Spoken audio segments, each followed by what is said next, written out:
A very warm welcome back to today's aviation news recap video.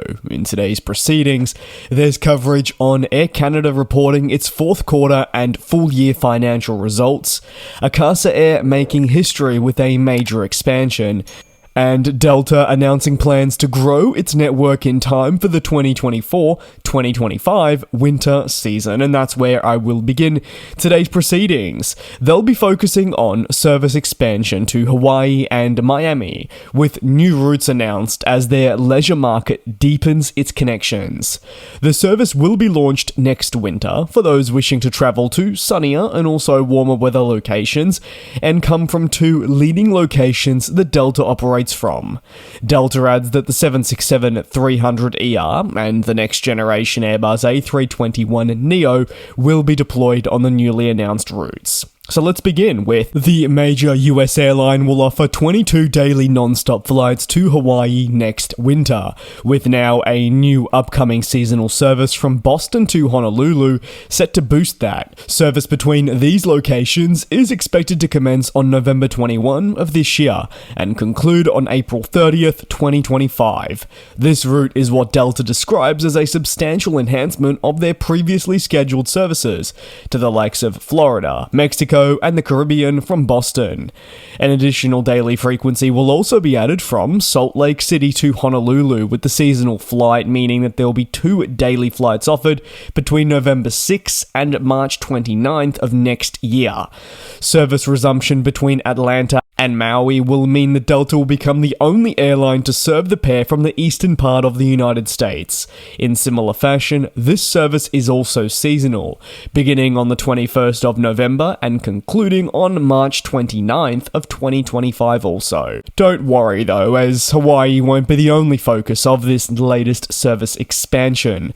From December 21, 2024, Delta says it's increasing its commitment to Miami, with service between the location and Seattle set to commence. As a result of the new daily year-round flight, Delta will fly 38 peak day departures to a total of 13 destinations from Miami in time for the busy winter season, really enhancing its commitment to the location.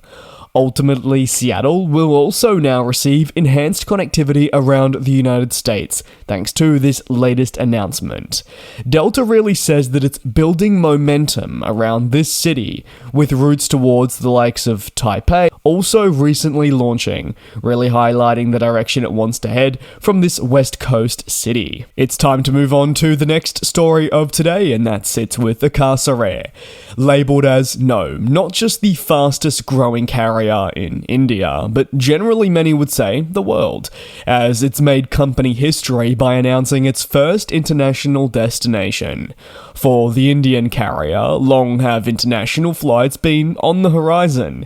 However, the necessity of adding more aircraft was of paramount importance for the company, and generally you'd argue that being still a pretty new airline, it wanted to get its domestic operations firmly down pat before moving to broader horizons. From the 28th of March this year, Akasa Air says it'll operate a 4 times weekly non-stop flight between Mumbai and, drumroll, Doha.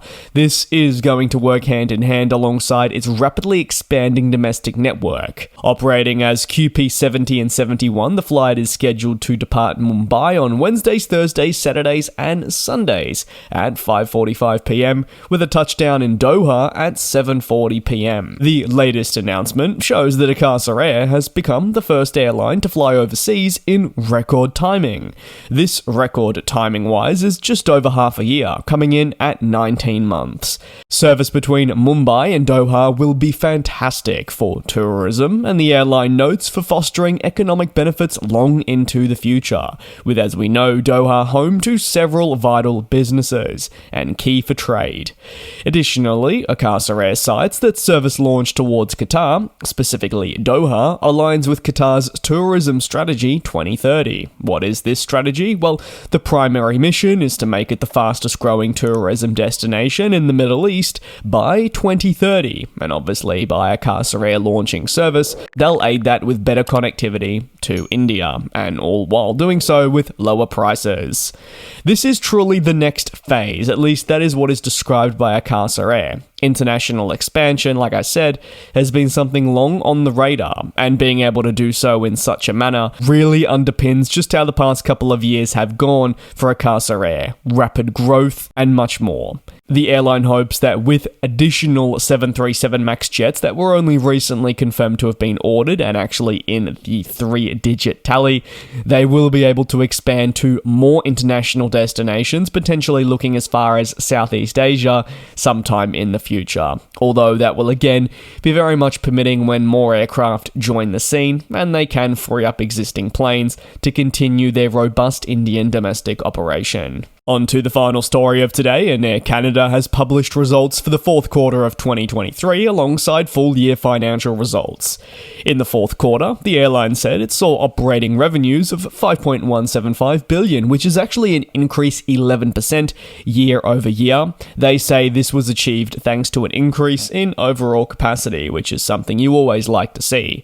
Operating income improved by $107 million to $79 million, thus meaning the airline saw positive results rather than, say, seeing income in the losses. The airline also saw operating expenses increase by 8% to just over $5 billion. Now, this was amid higher costs company-wide, and they wouldn't be the only airline to operate something very similar. When taking a deeper look into these expenses, the airline really highlighted the wage bill, which has been increasing alongside the associated benefits, while also trying to offer fuel savings wherever possible. During the year's final quarter, load factors also rose to 83.5%. Now, while this is only a 0.7% increase, it really does highlight the continuously improving nature of the company and demand obviously for flying during the busy final quarter.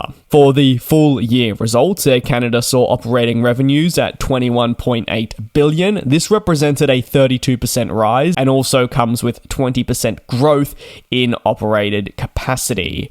Expenses rose 17% for the full year to just shy of $20 billion, and in similar fashion to as I described with the fourth quarter, one of the biggest growers in terms of expenses was that of the wage bill and the associated benefits related to keeping its employees on. Operating income came in at $2.2 billion with an operating margin of 10.4%, and the airline did note that it grew its freighter operation with more 767Fs joining during the 2023 calendar year, bringing the total to 7 units. It also believed what was worth mentioning is because of its freighter operations, its financial figures are always going to be a little bit different to some of your other airlines, not just within Canada, but maybe if we're talking on a larger scale, North America, because not every company has a significant freight gig on the side. That is going to conclude today's aviation news recap. If you have any thoughts on the topics covered in today's proceedings, you know that you are more than welcome to drop them down below in the comments.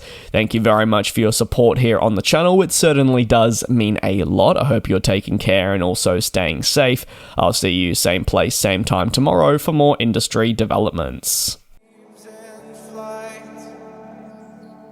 And we'll fly.